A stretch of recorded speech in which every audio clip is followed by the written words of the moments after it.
Bonjour, ici Patrick Pierrat. Le bulletin InfoBref d'aujourd'hui vous est offert par le service d'hébergement web Planet Hoster.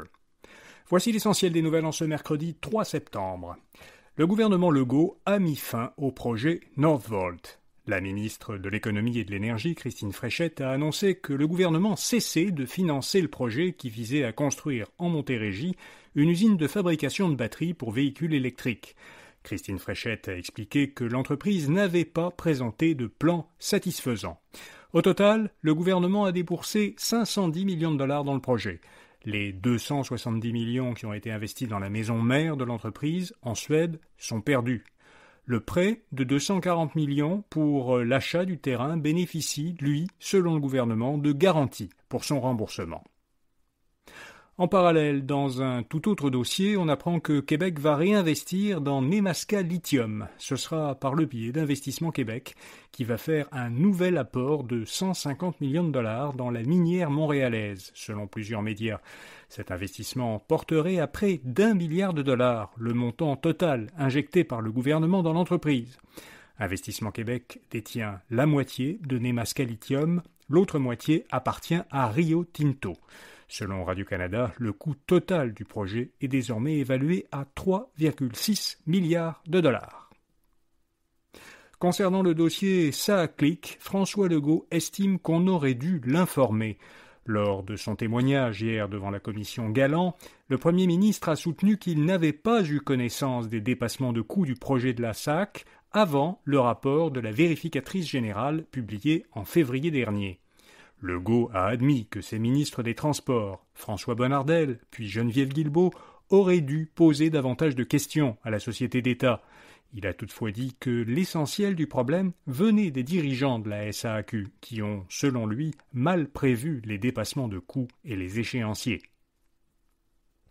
Électrifier les véhicules ne suffira pas, selon un rapport d'Équiterre et Coop Carbone.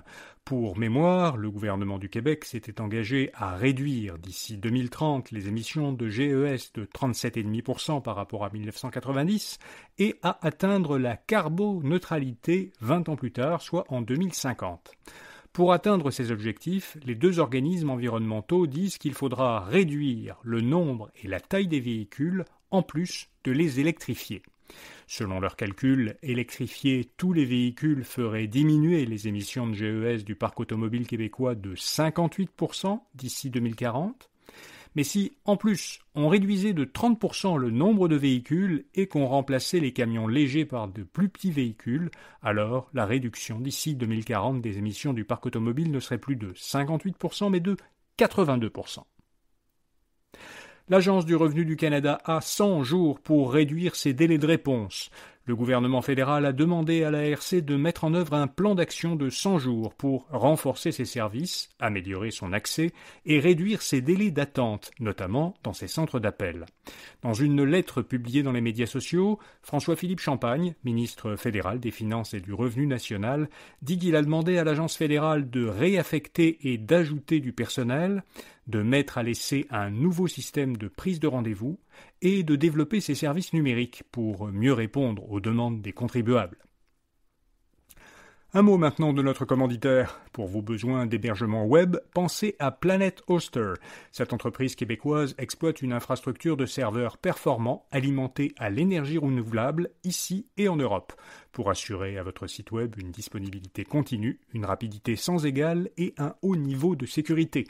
Planet Hoster propose autant de l'hébergement à bas coût sur serveurs mutualisés que de l'hébergement dédié en nuage pour les applications les plus exigeantes.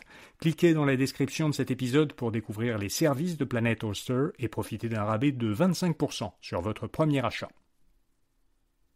Aux États-Unis, le déploiement de la garde nationale à Los Angeles était illégal. C'est ce qu'a tranché un tribunal fédéral américain saisi par l'État de Californie.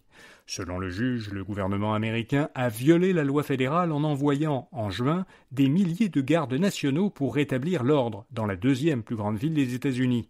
Cette mesure avait été prise à la suite d'affrontements entre les forces de l'ordre et des manifestants qui dénonçaient les arrestations et les expulsions d'immigrants.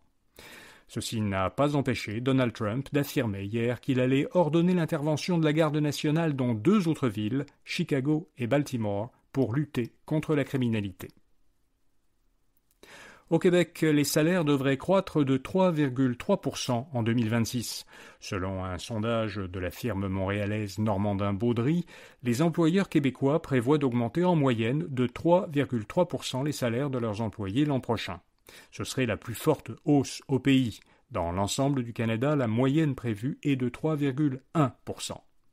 Alors ces prévisions incluent des hausses qui sont ciblées, destinées à certains employés, par exemple pour aligner leur salaire sur le marché ou pour favoriser leur rétention. Sans ces ajustements, la hausse moyenne prévue est de 3,1% au Québec et de 3% dans l'ensemble du Canada. Quels sont les meilleurs assureurs auto et habitation ? Eh bien, selon une enquête du magazine Protégez-vous, les assureurs les plus appréciés sont CAA Québec, La Personnelle et Desjardins. Ces trois assureurs sont recommandés par plus de 80% de leurs clients. Les répondants soulignent la courtoisie du personnel, la rapidité de traitement des dossiers et la justesse des remboursements. À l'inverse, TD Assurance arrive au dernier rang du classement. Seulement 62% de ses clients le recommanderaient. ChatGPT devrait bientôt être doté d'outils de contrôle parental.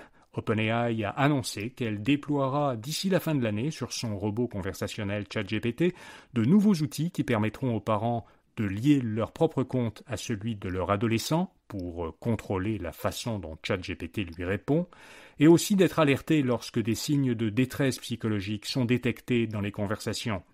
L'entreprise américaine a récemment fait l'objet de critiques. Les parents d'un adolescent californien qui s'est suicidé ont porté plainte contre OpenAI. Ils accusent ChatGPT d'avoir fourni à leur fils des instructions détaillées pour passer à l'acte et même de l'y avoir encouragé. Et puis le MILA a trouvé un remplaçant à Yoshua Bengio. L'Institut québécois d'intelligence artificielle, c'est le nom officiel du MILA de Montréal, a nommé au poste de directeur scientifique Hugo Larochelle. C'est un professeur associé à l'Université de Montréal et aussi un ancien dirigeant du laboratoire de recherche en intelligence artificielle de Google à Montréal. Il succède à Laurent Charlin qui assumait l'intérim depuis mars à ce poste. Il faut dire que le titulaire précédent, Yoshua Bengio, est devenu en juin co-président et directeur scientifique de l'organisme montréalais Loi Zéro. Il demeure cependant conseiller scientifique du MILA. Voilà, vous savez l'essentiel. Bonne journée et à demain matin.